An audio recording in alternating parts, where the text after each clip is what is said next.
Right now on the National Weather Desk, 1 week later, as the number of deaths rises and the search for the missing continues, victims of Hurricane Helene look to rebuild their lives. We've been waiting for help to show up, and they just showed up out of the blue, remembering us. We'll take a closer look at Helene's storm surge. Just 1 cubic yard of storm surge weighs about 1,700 pounds. And why the name Helene may now be retired. How does a hurricane's name get retired? Again, it's all about impact. We'll tell you about a NASA mission to study one of Jupiter's moons. Hoping to gain a bit of a better understanding of the moon itself. And social media-rology returns with weather lessons on wind and fall colors.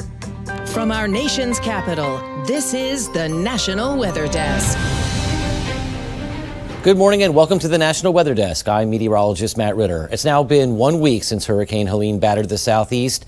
At least 215 deaths are now blamed on the massive storm, making Helene the deadliest hurricane to strike the mainland part of the U.S. since Katrina. And hope is fading that the possibly hundreds of people still missing will be found alive.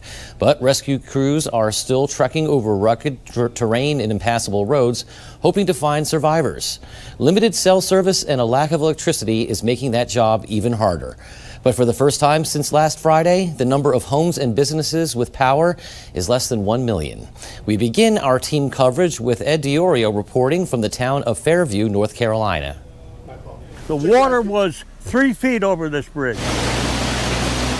The shock was so devastating, and you've heard the story with people just crying and my neighbor just on the pavement looking at our bridge, just sobbing and bawling. While fallen trees and power lines can be found all over the area right now, Garin Creek can barely be considered a road in some parts. Spray-painted lines signifying unstable asphalt. But over the last few days, there's also been some new sights. We had half a dozen Chinooks the other day, all day, back and forth, and helicopters all up and down the mountain. After nearly a week, resource and rescue teams are making it deeper into the rural community. With it comes a new outlook. This is so hopeful. We've been waiting for help to show up, and they just showed up out of the blue, remembering us. And I know there are solutions. Yeah, I try to be upbeat. You have to be optimistic. I think we help create our future by the way we look at the world. Be kind and help others. And that's the solution. That's what they're doing, out of the blue. When I first got back here on Friday, I had to swim to get the trucks out. Aaron Young's family business took on a tremendous amount of water. If you want to know what we've been dealing with and the mess that we're dealing with, just take a shot of that. Young is in the business of propane and fuel oil sales.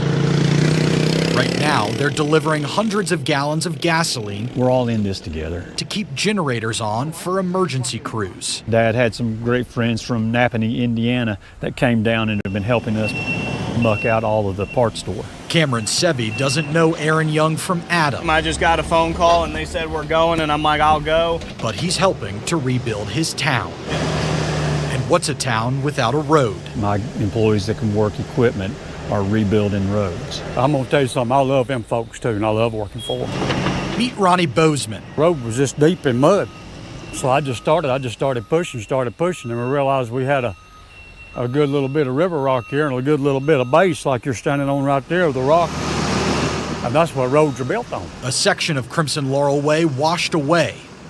Bozeman and company are putting it back together. But you kind of got to flatten it out and get on grade. This is your grade. And then what you do, you just sort of kind of dump here, dump there, and just start giving it a slight rise. That's how Bakersville rebuilds. That's what made this nation great. It's people helping people and everybody pulling together. Of course, Helene made landfall in Florida with 140-mile-per-hour winds and a massive storm surge. There is significant damage here, but not the scope of in North Carolina. 19 deaths in the state are blamed on Helene. Fewer than 10,000 homes and businesses are still waiting for power. As for the storm surge, its impact was felt miles away from where the center of Helene made landfall. Carlos Suarez has more. The items that once brought joy to Marie Rowley's life litter the front yard of her house again. And you've been flooded out twice. Twice, yeah. I got hit by a dahlia last year, flooded my living room, which was A walk inside the 29-year-old's home captures the damage left behind by the latest storm, Hurricane Helene's deadly flooding. Everything was underwater. The drawers, I mean, in my closet, almost the top drawers of my closet, just everything was shifted around, floating at one point. Rowley's story is one we encountered throughout St. Petersburg, days after Helene's close to 7-foot storm surge left parts of the city underwater. In neighboring Tampa, over 3 feet of water swept through Julie Curry's bakery, Bacon Babes.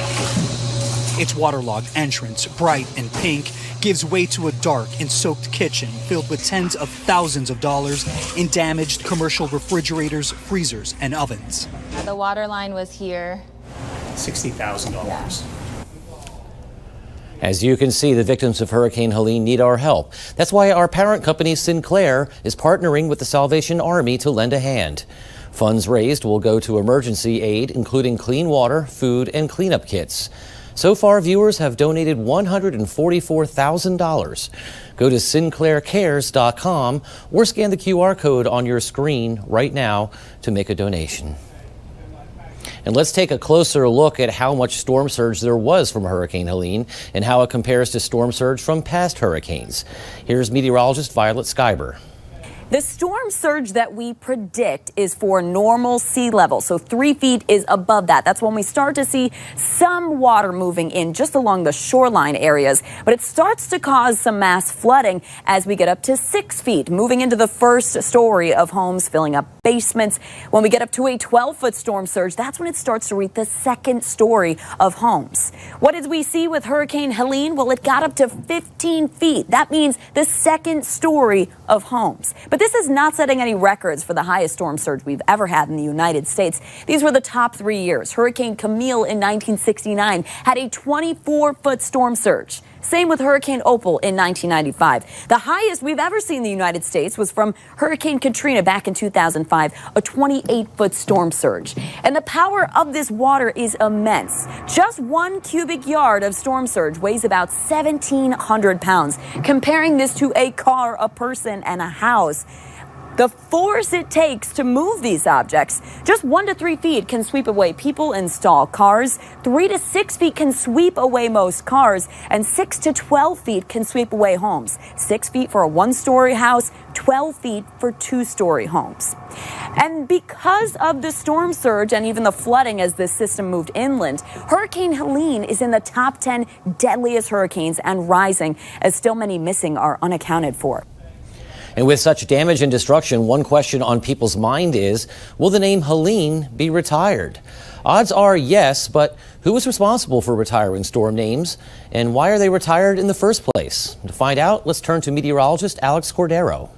How does a hurricane's name get retired? Again, it's all about impact. That means that there's no actual set number in terms of deaths or damage. Requirements are subjective. The World Meteorological Organization's Hurricane Committee, they meet yearly every spring to determine which name gets retired. If a storm is so deadly or costly that future use of the name is inappropriate or insensitive, well, the name is likely to be retired. But it doesn't mean it has to be strong. It could be a weak storm in terms of wind speeds. Again, it's that impact. How deadly is it? How much damage does it do? Those are big factors. It could be a tropical storm, as you can see. 2 in history have been retired, or it could be a stronger storm like a Cat 4 or 5. Again, all about impact. Elsewhere, tracking the tropics this morning, Hurricane Kirk is now a major Category 4 storm with maximum sustained winds of 145 miles per hour. It's going to stay in the Atlantic with no threat to North America, but its remnants may make headlines by hitting Western Europe by the middle of next week. Tropical storm Leslie is right behind Kirk. It's expected to strengthen to a hurricane by tomorrow as it heads northwest. And over in the Caribbean, we continue to watch a disturbance. It's now back to a 40% chance of developing into a storm over the next week. And tonight could be a great opportunity to see the northern lights.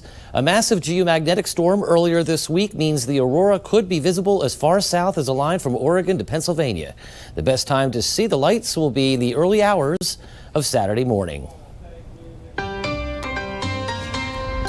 And coming up on the National Weather Desk, we'll learn about NASA's upcoming mission to Jupiter's moon Europa.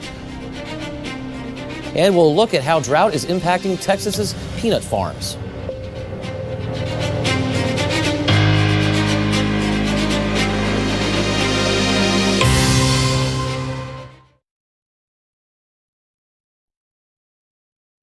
I'm meteorologist Charlie Lopresti with a look at the Northeast. Afternoon temperatures today will range from upper 60s in northern New England to likely mid 70s for parts of New York, northern New Jersey, and even southern New England. It's going to be a mild looking Friday. Now, the clouds we have out there today will be of the high thin variety. Enough sun will filter through to make it a pretty good looking day.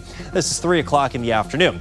Look for an approaching front for late tonight and into Saturday morning. That will bring some showers, and those showers move out during the morning on Saturday. I'm Chief Meteorologist Gerard Jabali. Here's a look at the mid-Atlantic region. We got one front approaching as we move through late Friday, mostly cloudy out ahead of it, and a light shower or two may pop up along it, but otherwise we're looking mostly dry. As that front goes by, Saturday's looking gorgeous. We'll see sunshine until our next front arrives late Sunday to bring some more showers to the region. Temperatures will be warm, mid to upper 70s for Friday. Saturday will likely get close to 80 degrees across many regions.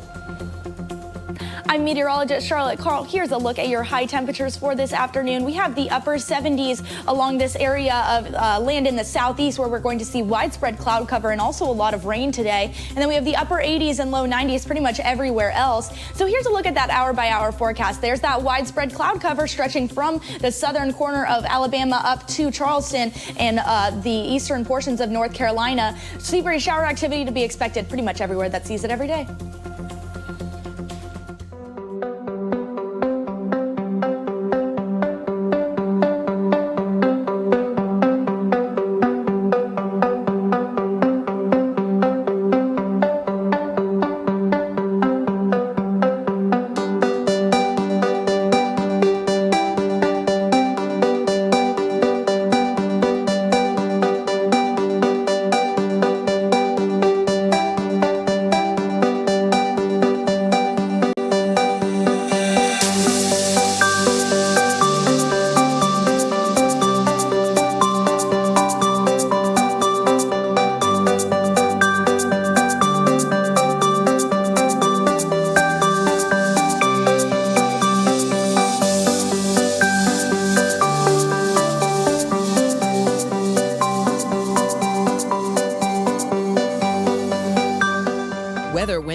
Presented by the National Weather Desk. Different views at this southern New England pond every 10 minutes thanks to the ever-changing dramatic clouds blowing through.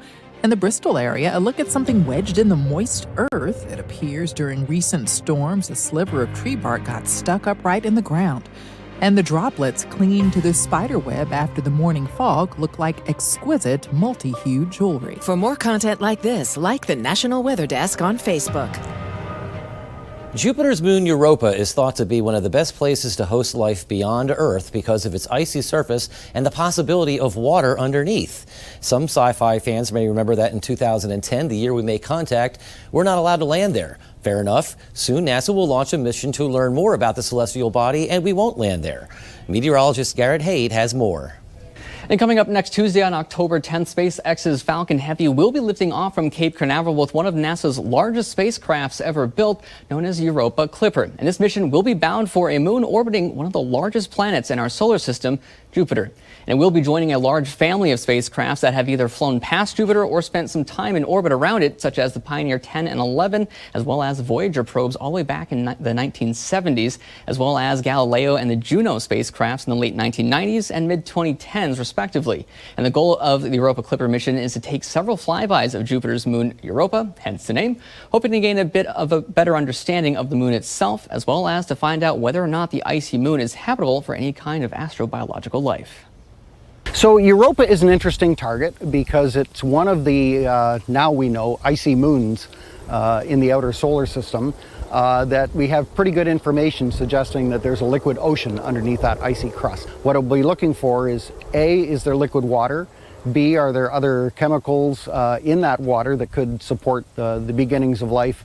And then third, is there an energy source that gives it enough warmth and energy to drive those life processes? Of course, you can follow along with the mission on NASA's website or watch the launch itself when it comes live here next week on their YouTube channel or at nasa.tv. Well, several peanut growers in the Texas Panhandle are experimenting with a new technique to see if they can use less water to grow their peanuts. Drew Powell looks at how the harvest is going and if this new method is proving to be successful. We want to keep every drop of water that we can in the Ogallala so that we have it as long as humanly possible.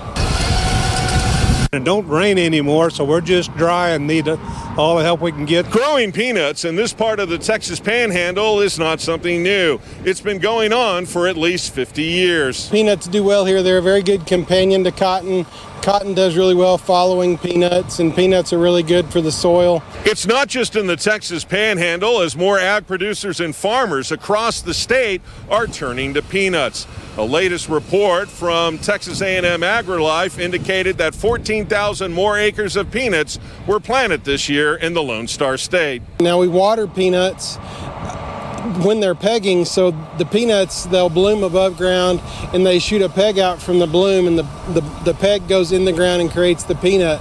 When they're pegging, we like to keep that ground moist. I typically water on an odd schedule, so 3.5 or 4.5 days, so that the water is not in the same place at day and night. Every gallon of water that ag producers and farmers are able to save, it's just water that they're able to bank and use in the future. We need to get all the help we can get to reduce the usage of our water. We use the aquifer for our irrigation, and it's starting to dry up.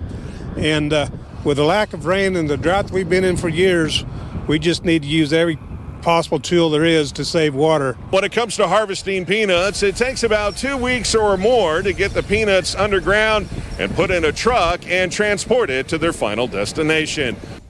Well, we got peanuts. It's Friday. How about a beer? Hold on. Meteorologist Amy Aronson shows us different seasons call for different types of beer. Welcome to Guinness Brewery in Halethorpe, Maryland, where the change in seasons is bringing a change in the type of beer people are drinking. Yeah, and even historically, there were beers brewed for certain seasons, like Oktoberfest beers that we have here. This is a Schwartz beer. It's dark. It's got roasted barley in it, which is partly what gives it its dark color. And basically, we see from national beer sales trends and everything that people tend to drink darker and higher ABV beer as the weather gets colder. Probably just because there's a lot more flavor and you can kind of sip on them, sort of the way that people drink whiskey around a fire pit kind of thing. So this is our Schwartz beer. It's actually delicious, but we've also got stout, porter, all those dark beers in that realm. So. And during the warmer months, people tend to go for the lighter beers. The opposite of a dark stout, so light lagers. So everybody thinks of, the big ones, Budweiser and stuff like that. But any blonde ales, fruited lagers. Right now, the Modelo is the huge import Mexican lager. So there are lots that are more suited to hot weather and sort of grilling and being outside. So. And here at Guinness, they say there's one beer you can enjoy all year long. No, actually, I think Guinness, it's only 4.2% alcohol, and it's pretty low in calories comparatively. So it's really an all-year beer. I think some people associate it with the winter, but we like to say any day is a lovely day for a Guinness. So. Cheers to cooler weather and good beer. Here in Halethorpe, Maryland, I'm meteorologist Amy Aronson. And now time for a segment we call Social Media-rology, where we share social media posts from our team of meteorologists across the country. We begin with Amanda Verrier and a recent TikTok post about why leaves change color in the fall. There are 3 factors that go into this: the biochemical makeup of a leaf, the lack of sunlight or the progression of lack of sunlight, and the weather. Now, the green color in leaves are due to chlorophyll, and chlorophyll is continuously being produced and broken down throughout the growing season. But what's happening during fall is the process is slowing down due to cooler temperatures. With the holds in production of chlorophyll, the other chemicals kind of take over. These other chemicals being xanthophylls and carotenoids that are already present in the leaf. Anthocyanins, on the other hand, are not present and need to actually be produced within the leaf. Weather conditions before and during fall determine how vibrant those colors are going to be, mostly based on temperature and moisture. The most favorable conditions are when spring is warm and wet, when summer is favorable and is dry on the backside, and when autumn has sunny days but cool nights. Peak fall color has arrived in the higher elevations of Maine. Here's a view from Sugarloaf this morning, October 2nd. Yeah, look at that beautiful fall color. Here's a view from another ski resort mountain in Maine, saddle back, and you can also see the gorgeous peak fall color that has developed, and it's looking great. Here's where fall color stands across northern New England. From the Northeast Kingdom of Vermont through the higher elevations of Maine, we are at peak color, so go out and check it out this weekend. Okay, have you ever thought about the wind, why we have wind, why it's created? Well, air always flows from high to low pressure. When you have high pressure, air sinks, low pressure, air rises. So the air flowing around the high pressure is trying to fill the void of the low pressure, and that cycle continues. In this example, we have a stronger high pressure system and stronger low pressure system. You see more isobars, or lines of equal pressure. And so the air is really trying to come around that high pressure and fill that void of that low pressure system, thus generating more wind. Time now for a short break, but first we take in some views of Laguna Beach, California from above.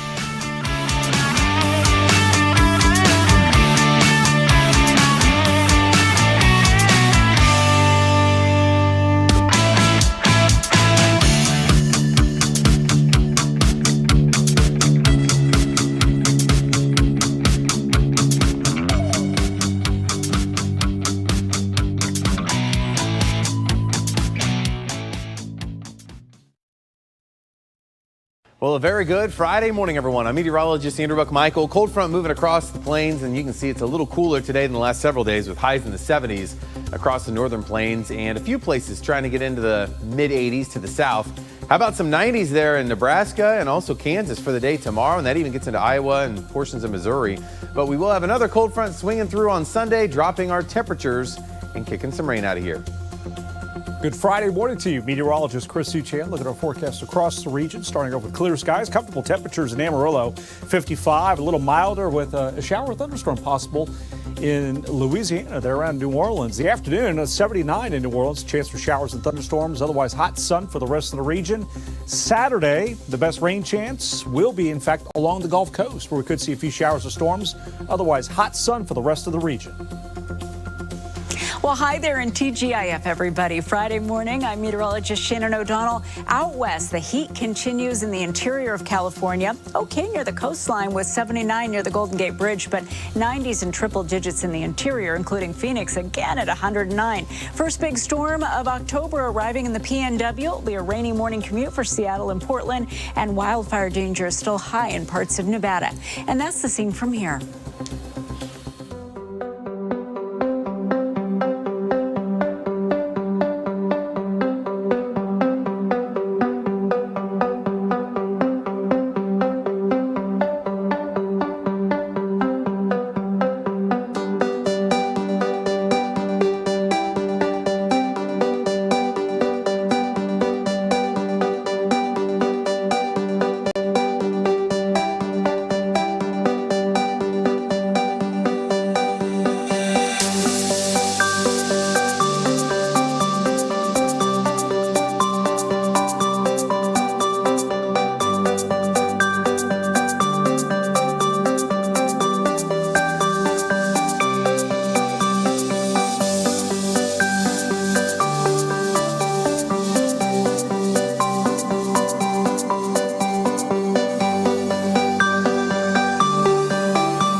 You are watching the National Weather Desk. Time now to check the forecast for this weekend's major football games. Here's meteorologist Katie Morgan.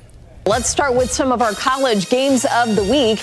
Looking at UCLA taking on Penn State. That's going to be at State College in Pennsylvania. Temperatures feeling good, very fall-like with mid-60s and lots of sunshine. Then we head to Texas. We go to College Station, Texas, where Mizzou is taking on Texas A&M. That is going to be a great matchup with both teams in the top 25. Lots of sunshine here and temperatures in the mid to upper 80s. Then heading to the West Coast, Michigan at Washington. This will be an evening game and looking good here with mainly clear skies, temperatures in the low 60s. To Sunday we go. We'll start on the West Coast. Cardinals versus the 49ers in San Francisco. A nice day, warm in fact for California with temperatures in the mid to upper 80s and sunshine. Heading to Texas once again. The Bills at the Texans. Houston, temperatures in the upper 80s, and the Browns taking on the Commanders in Washington, D.C., temperatures in the mid-70s at kickoff. Hope you're having a great start to your Friday and have a great weekend. I'm meteorologist Katie Morgan.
Thank you so much for joining us. I'm meteorologist Matt Ritter. We'd like to remind you that you can still scan the QR code on your screen to help victims of Hurricane Helene.